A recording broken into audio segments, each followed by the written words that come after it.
7, 6, 5, 4.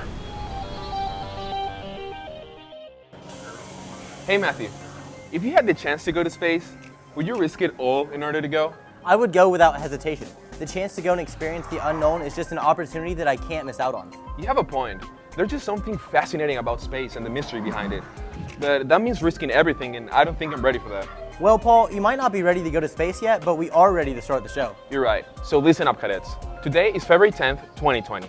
First, we have Dominique with the space race. Then we have David with Word on the Street. And finally, let's land in the future with Ian's Mars 2020 mission. Good morning, cadets. I'm Paul Jackson. And I'm Matthew Yule. 3, 2, 1, blast off.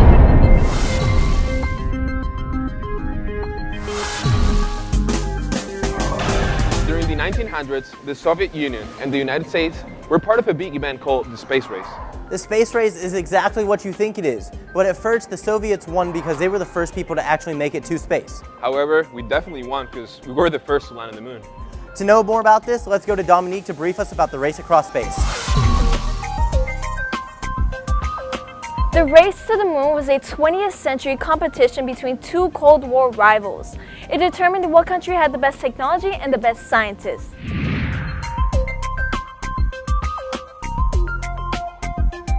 Good morning, Space Cadets. I'm Dominique Almanzan, and today we're taking a profound look at the most important race that led to new technology that we use to this day. So, let's go.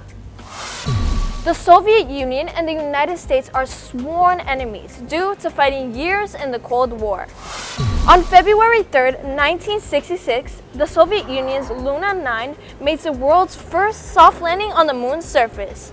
Then, 3 years later, on July 20th, 1969, the United States astronaut Neil Armstrong and Edwin Buzz land on the moon and set the first foot on the lunar surface. Then famously broadcasted, that's one small step for man and one giant leap for mankind. Even space technology has made its way down here on Earth and has definitely helped us with everyday life. Do you know that cozy memory foam you sleep on? Well, thank NASA for it. They invented the mattress to improve aircraft cushions. NASA led the way in robotics in order to remotely control space vehicles. And this technology has been successfully adapted to create more functionally dynamic artificial limbs. Smoke detectors? Yeah, crucial. Once again, thanking NASA for it. NASA set the motion for the invention of the smoke detector that could be adjusted to different sensitivity levels. There is still so much more to be thankful for, and who knows what new and amazing technology awaits us for Mars 2020. Oh, that's my cue to leave. Reporting for Ignition TV, my name is Dominique Almanzan. Over and out.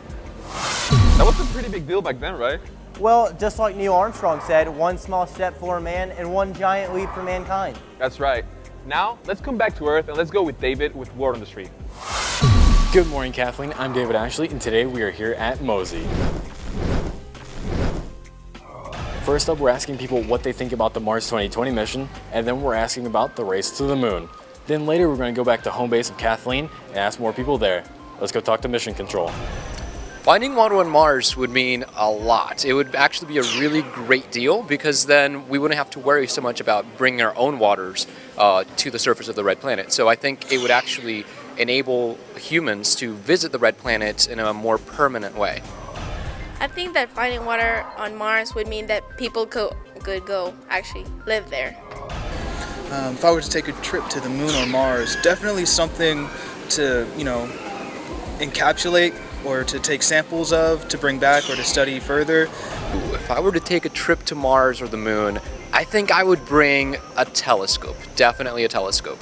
I love stargazing here on Earth, and it's only better when there's no light pollution up in space. So, I would bring to Mars probably a jetpack because I could get around the planet faster.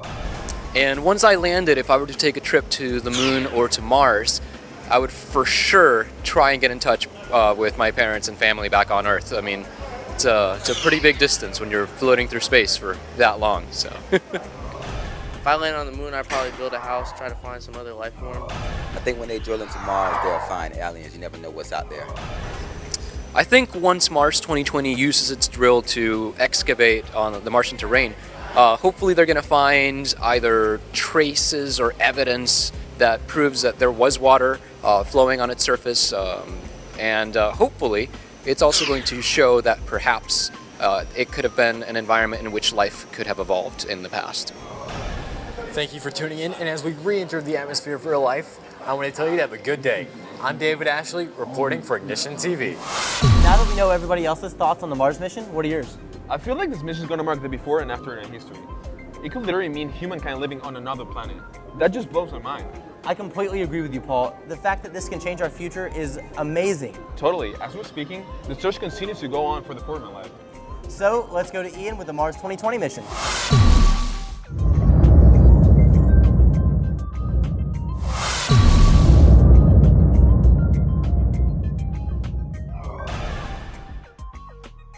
On July 17, 2020, NASA will begin a groundbreaking exploration that has been the anticipation of the century. Good morning, explorers. My name is Ian. And today we'll be going over NASA's future plans for the Mars 2020 mission. NASA's Mars Exploration Program announced the 2020 mission back in December 4, 2012. Fast forward almost 8 years, and NASA has scheduled the launch for July 17. The goal of this rover mission is to investigate ancient Mars environments, including past habitable lands and the possibility of past life on the planet. Another important aspect for this mission is the potential for future missions and sample returns. The rover will take between 20 to 30 drilling samples and cache them in small tube along its route. The goal is to have a fetch rover retrieve the cached samples and return them to Earth in an Earth entry vehicle. This Mars rover mission will take measurements and technology designs for future human expeditions. This mission has not only the potential to expand our knowledge about the solar system, but our physical boundaries as well. Only time will tell. I'm Ian, reporting for Ignition TV. Well, Paul, I can honestly say that the show was out of this world. That was a really bad pun, but the show was really great though. First, we had Dominique in the space race and the specifics of how the technology advanced us today. Then we wanted to know your opinion with David. And finally, we went into the future to talk about former life with Ian and the Mars 2020 mission. I'm Matthew Yule. I'm Paul Jackson. Signing off for Ignition TV.